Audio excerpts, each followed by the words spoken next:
Dostlar, namaste. Nə edə bilərik ki, sistemin qurbanına çevrilməyək? Həyat bu günləri, bu çox dəyərli həyat, Allah tərəfindən sənə verilən can sənin əlindədir. Amma sən onu o qədər də layiqli, o qədər də sevə-sevə, düşüncəli istifadə etmirsən. Çünki nə oldu yeyirsən, hara gəldi gedirsən, kimi ilə gəldi oturursan, söhbət edirsən, sənin enerjini alır. Sən sonra gərgin olursan, insanlar bir-birlərinə problemlərini danışırlar, nə oldu yeyirlər. Sanki bizim bədən çox belə hörmətsizdir. Amma eyni zamanda da bizə beynimizə salıblar ki, yox, sən özünə hörmət edirsən. Sən bahalı restorana gedirsən, sən bahalı əşya alıb geyinirsən. Yəni bu tamamilə absurddur. Sizi inandırıblar ki, sistem düzgün çalışsın. Çünki sistemdə banklar işləməlidir, restoranlar işləməlidir, marketlər işləməlidir. Mən bu günləri sizə 3 ölüm qapısı adlandırıram bu sistemi. Deməli, onlar haqqında danışacağam. Birinci ölüm qapısı nədir? Marketlər. Baxın, gəlin şuurlu düşünək, analiz edək. Marketdə satılan ərzaqlar bizə nə dərəcədə xeyirlidir? Mən elə düşünürəm ki, marketdə satılan nə varsa, o bizə böyük ziyandır. Yəni bizim sağlamlığımızı əlimizdən alır, bizi öldürür. İndi izah edəcəm necə. Oradan, misal üçün, şəxsən mən nə ala bilərəm? Salfetka ala bilərəm, su ala bilərəm və yaxud meyvə tərəvəz olsa, yaxşısı olsa, okey, onu da əldə edə bilərəm. Amma başqa heç nə. Yəni, orada satılan nə varsa, o bizim bədənimizə, bizim sağlamlığımıza, bizim zehnimizə, ümumiyyətcə, bax, bu gözəl maşına, Tanrının təbii yaratdığı bir sistema, maşına ziyandır. Və biz bunu şuursuz olaraq hər gün edirik. Orada nə satılırsa alırıq, içirik, o qazlı içkilər və s. Yəni nələr, o mayonezlər, o cürbəcür gözəl bankalar, nə bilim, yəni özünüz bilirsiniz də orada satılan nə varsa, hətta o çay var, adi çay, biz dəmlədiyimiz, içdiyimiz çay. O da kraskadır, o da ziyandır. Mən şəxsən gün ərzində hara gedərəmsə, çay təklif edəndə mən deyirəm ki, çox sağ olun, mən çay içmirəm. Mənə bir stakan qaynar su gətirin. Mən onu qurtum-qurtum içirəm, mənə daha faydalıdır. Biz diqqətli olmalıyıq ki, təbii məhsullarla qidalanaq. Çünki bu biz insan dünyaya sağlam gəlir və sağlam da getməlidir. Amma biz xəstələnirik. Pis xəstəliklər insanlar tapır. Yəni bu bizim qidalanmağımız, orada bir çox şeylər var, hansı ki bizə təsir edir. Amma əlbəttə ki, qidalanmaq çox önəmlidir. Çünki baxın, adi bir dənə avtomobilimiz olanda biz çalışırıq onun vaxtında yağını dəyişək, düzgün ustaya aparaq, servisdə ona qulluq eləsinlər.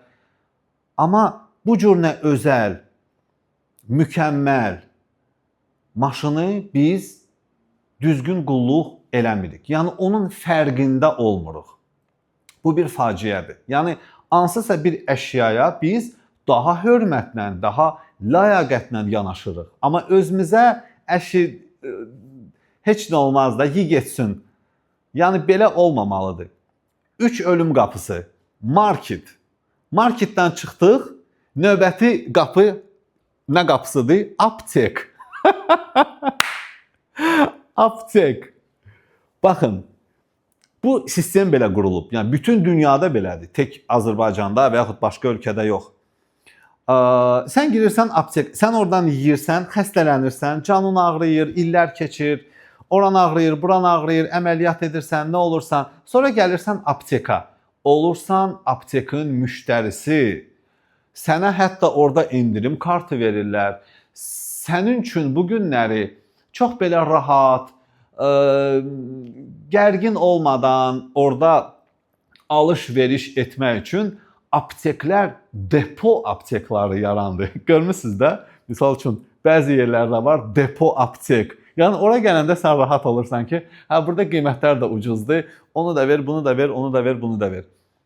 Belə olmamalıdır. Bu bir faciədir. Yəni bu günləri bizim həyata qarşı nə qədər də şuursuz yanaşmağımızın nəticəsidir bu aptekların gün-gündən artması, bu klinikaların gün-gündən artması. Mən hər zaman deyirəm, şəhərin ən tanınmış həkimləri mənim tələbələrimdir. Bəli, mənim yanıma yoqaya gəlirlər və onların dillərinə dərmanı vurmurlar. Hətta biri ilə bu yaxınlarda danışanda deyir ki, sahib, mən dərmanı ancaq yazıram da, çünki mənim işimdir. Amma özüm yox. Baxın, sistem belə işləyir. Üçüncü qapı. Aptekdən çıxdıq, alkoqol dükanı. Həqiqətən də bu faciədir. Çünki alkoqol, dostlar, dünyada rəsmi qəbul olunmuş narkotik növüdür. Yəni, bu uyuşdurucudur və onu rəsmləşdiriblər ki, insanlar içsinlər, belə hörmətdən düşsünlər, min cürünə proses baş verir. Çünki səni gərgin edirlər, sən qaçışdasan, səni sanki yarış atı kimi, sənin həyatın qaçışdır. Sən onu da eləməlisən, bunu da eləməlisən, evin yoxdur, nə bilim, niyə yoxdur, o yoxdur, kredit, falan, filan, maşınlar, fikir verin, avtomobillər. Hər 3 ildən bir, hər 2 ildən bir yeni modellər çıxır. Səni elə bir hala salıblar ki, sən onu almalısan, aldın özünü xoşbaxt hiss edirsən, statusda hiss edirsən. Amma kimsə milyonlar, milyardlar qazanır da o avtomobil şirkətlərinin sahibləri, həmən o dərman şirkətlərinin sahibləri, həmən o yemək şirkətlərinin sahibləri. Yəni, konkret olaraq bu hər zaman olub. İndi burada məsələ nədir? Mən istəyirəm bunun içində olmaq, ya istəmirəm. İnsana şuur gələndə, zehni açılanda, bu şeyləri anlamağa başlayanda, onda deyir ki, yox, mən istəmirəm. Mən elə qidalanacağım ki, mənim sağlamlığım mənə önəmlidir. Mən sağlam olsam, mən apteka istifadə etməyəcəm, klinikalara da getməyəcəm və nəyim var, Allah mənə nə qismət edibsə, mən onunla xoşbaxt olacağam. Yəni, bir maşının var, xoşbaxt ol. Lazım deyil o pulları yığıb avtomobili dəyişməyə və yaxud mənzillər. Elə adam var ki, 2 il bir mənzildə yaşayır, sonra pul toplayır, başqa mənzilə keçir. Ay nə bilim, bu mənim statusumdur, mən filan yerdə yaşayıram, Ağşəhərdə yaşayıram. Yox, yox, yox, elə deyil. Səhv yoldasan, inan mənə, dostum, səhv yoldasan. Sən özünə qulluq eləyəcəksən, öz səyahətlərinə, düzgün qidalanmağa, çünki düzgün qidalanmaq biraz pul tələb edir. Bəli, sən özünə qulluq edəcəksən, öz hüzuruna, yoqaya gələcəksən, masaja gedəcəksən, Baliyə gedəcəksən, dünyanı gezməlisən. Yəni, sənə verilən bu gözəl həyatı sən maksimum gözəl şəkildə istifadə etməlisən. Amma səni salıblar qaçışa və deyirlər ki, həyat budur. Yəni, bu, yenə də deyirəm, sistemin bir əlamətidir. Bu, bütün dünyada baş verir. İtaliyada da, hər yerdə bu, yəni bu qaçınılmaz bir sistemdir. Böyük industriyalar, böyük korporasiyalar bunu yaradıblar ki, insanları xəstələndirsinlər, onlar aptekların müştəriləri olsun, klinikaların müştəriləri olsun və baxın, adi biz gedib klinikada bir dənə analizlər veririk, 300 manat, 500 manat, baxırsan ki, ayda həmən o adam da deyir ki, əşi bu yoga nədir? Ayda 150 manat yoga olar, nə bilim 100 manat yoga olar. Çünki bizə bu şeyləri başa salmayıblar. Nə mənim bibim, nə mənim anam yoga bilirdi, pilates bilirdi. Yəni bilmirdilər bu şeyləri. Onlar üçün həyat nə idi? Qəşəng dolma büksünlər, qəşəng yeməklər hazırlasınlar, yağlı yeməkləri versinlər bizə və bizi xəstələndirsinlər, bizi piyli etsinlər. Bu günləri biz əgər bunu anlayırıqsa, düşünməliyik ki, yox. Yəni seçim hər zaman sənindir. Sən o birinci qayda ilə də davam edə bilərsən və yaxud sən yavaş-yavaş başlayırsan bu 3 qapıdan uzaq olmağa.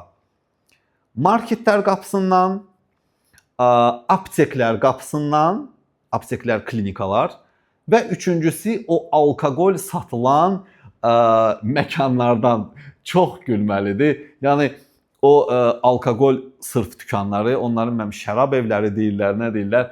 İnanılmaz. Yəni sənə onu elə izah edirlər ki, sən əgər keyfiyyətli alkoqol istəyirsənsə, sən şərab evinə gəlməlisən.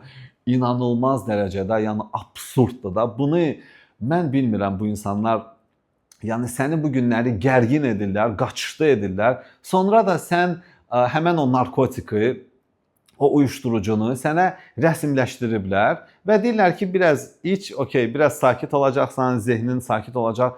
Səndə olan o intellekt, o şuur, zehin, bilirsən, alkoqoldan hüceyrələr məhv olur və sinir sistemi bir daha bərpa olmur. Yəni sən 3 il, 5 il alkoqol istifadə etməklə o sistemi itirirsən. Sonra sən ömrünün axırına kimi əsəbi olacaqsan. Belə Baliyə getmirsən, yoga ilə məşğul olmursan, nə istəyirsən elə. Sən sinir sistemini itirəndən sonra, onu zədələyəndən sonra o bərpa olunmur. Yəni bunu açın, oxuyun. Yəni hər həkim sizə bunu təsdiq edə bilər. Ona görə biz bu günləri seçim edirik, özümüzə qarşı hörmətlə yanaşırıq və gözəl formada, sağlam formada gedirik önə. Yəni nə gözəl olardı ki, sən bu günləri bunu anlayasan və başlayasan özünə qulluq eləməyə, normal, gözəl, şux şəkildə qocalmağa başlayasan. Yəni bu günləri söhbət bundan gedir. Əgər videonu bəyəndinsə like qoy. Qoymasan da olar. Onun fərqi yoxdur. Əsas odur ki, mən mesajımı ötürdüm. Mən sizi sevirəm. Mən bu yolu seçmişəm və bu günləri mənim missiyam odur ki, daha çox insanlar faydalansın, daha çox insanlar xeyir tapsın. Çünki əgər həyat bilirsiniz, bölüşməklə daha gözəldir. Əgər səndə bu gözəl məlumat varsa, biz onu bölüşürük, faydalanırıq. Çalış sən də elə yaşa, həyat onda daha gözəl olacaq. Namaste, gününüz uğurlu olsun.